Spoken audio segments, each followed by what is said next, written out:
আপনাদের প্রভাব প্রতিপত্তির ক্ষেত্রে আমি খালি স্মরণ করা দিতে চাই, রেলের 3 জনের কথা আপনি শুনছেন। আপনাদের উপদেষ্টা, আপনাদের সরকার, আপনাদের উপদেষ্টা তার বাবাকে ঠিকাদার হিসেবে নিয়োগ দিয়ে আপনি শুনছেন। আপনাদের উপদেষ্টার কথায় আরো বিভিন্ন জায়গায় বদলি হচ্ছে, তিনি নো স্পোক করতেছেন, সেটা শুনতেছেন। আপনাদের যারা মুখ্য সমন্বয়ক আছেন, আপনি সহ, তাদের মানে আপনি ছাড়া যারা আছেন তাদের অনেকের আলাদিনের চেরাক পেয়েছেন, আপনি দেখতে পাচ্ছেন। কেউ গাড়ি পাচ্ছেন, কেউ বাড়ি পাচ্ছেন, কেউ অফিস পাচ্ছেন, কেউ ফোন করছেন, কেউ ব্যবসা করছেন। জিজ্ঞেস করলে বলছেন যে জামায়াতে ইসলামী নেতা আমাদেরকে গাড়ি দিয়েছে। জিজ্ঞেস করলে বলছেন যে 1000 খালেদ মহিউদ্দিনের মতো লোক আছে যারা আমাদেরকে গাড়ি দেয়। জিজ্ঞেস করলে বলতেছেন আমার জমিদারি আছে। How do you deal with it? আপনি আমারে বলেন, আসিফ মামুন, আপনি সরকারে না থাকলে আসিফ মামুন সজীব ভুইয়ার বাবা আজকে ঠিকাদারের লাইসেন্স পেয়েছেন, একটা পত্রিকায় এসছে, এটা যদি সাংবাদিক না দেখাই দিত উনি বাদ দিতেন তাকে। ভারতের তুলনায় ঢাকায় খরচ বেশি হয়। ভারতীয় বিমানবন্দরে প্রতি কেজি পণ্য পাঠাতে খরচ হয় $2.60, সেখানে ঢাকায় একই পণ্যের খরচ $2.90 থেকে $4.50 পর্যন্ত হয়। কেউ কেউ অবশ্য এটি বলছেন যে ভারতীয় বিমানবন্দর ব্যবহার না করে বাংলাদেশি বিমানবন্দর ব্যবহার করা হলে ইফিসিয়েন্সি বাড়বে, এখন খরচ বাড়লেও ভবিষ্যতে আর আমরা সুবিধা পাবো, সেটা ভবিষ্যতে বলতে পারবে।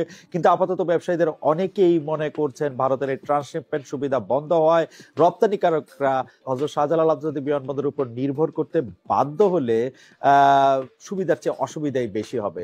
বিএনপি জামায়াতকে আবার জোটবদ্ধ হচ্ছে, জোটের মধ্যে না থাকলেও কিছু একটা জোট বা যুক্তি বা বুদ্ধি যে তাদের সাথে একসাথে মিলে গেছে, সেটি এখন হয়তো একেবারেই ঠিক। এনসিপির কি হবে এখন?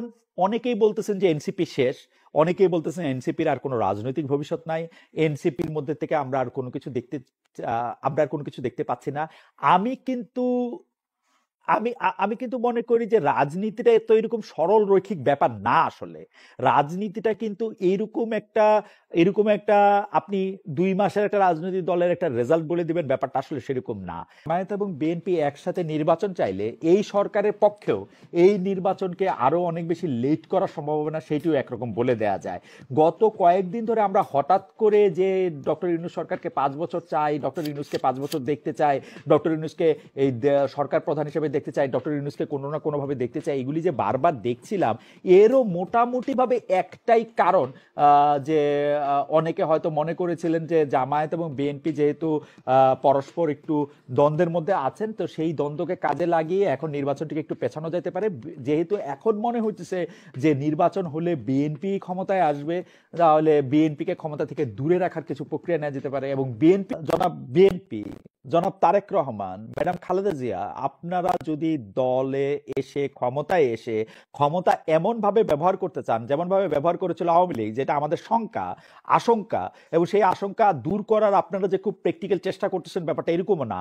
এখনো আপনারা ক্ষমতায় যান নাই, কিন্তু আপনারা যে আচরণ করতেছেন সেটাতে এরকম মনে হইতে পারে যে আপনারা আবারও একটা কর্তৃত্ববাদী ক্ষমতার কাঠামোর মধ্যে নিজেদেরকে দেখতে চাইতেছেন। যদি কর্তৃত্ববাদী ক্ষমতার কাঠামোর মধ্যে নিজেদেরকে দেখেন, আমি আপনাদেরকে বলতেছি, আমার মতো এরকম অনেকেই হয়তো আপনাদের বলবে, কিন্তু আপনারা কথা শুনবেন না, সেইটাও আসলে কথা। যে আপনাদের কিন্তু মনে রাখতে হবে শেখ হাসিনা ঠিক এই জিনিসটা চাইতেছিলেন, এবং এই জিনিসটা চাওয়ার পরে তার কিন্তু এরকম একটা পতন হয়েছে।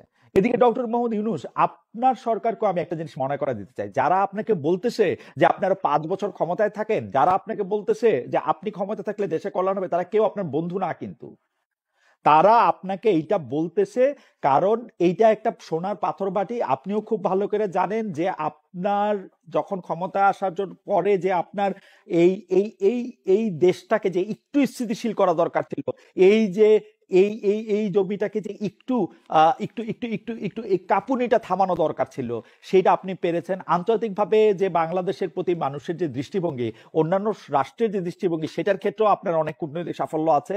এখন আপনার দরকার হচ্ছে একটি সুষ্ঠু নির্বাচন দিয়ে একটা রাজনৈতিক দলের কাছে ক্ষমতা হস্তান্তর করা।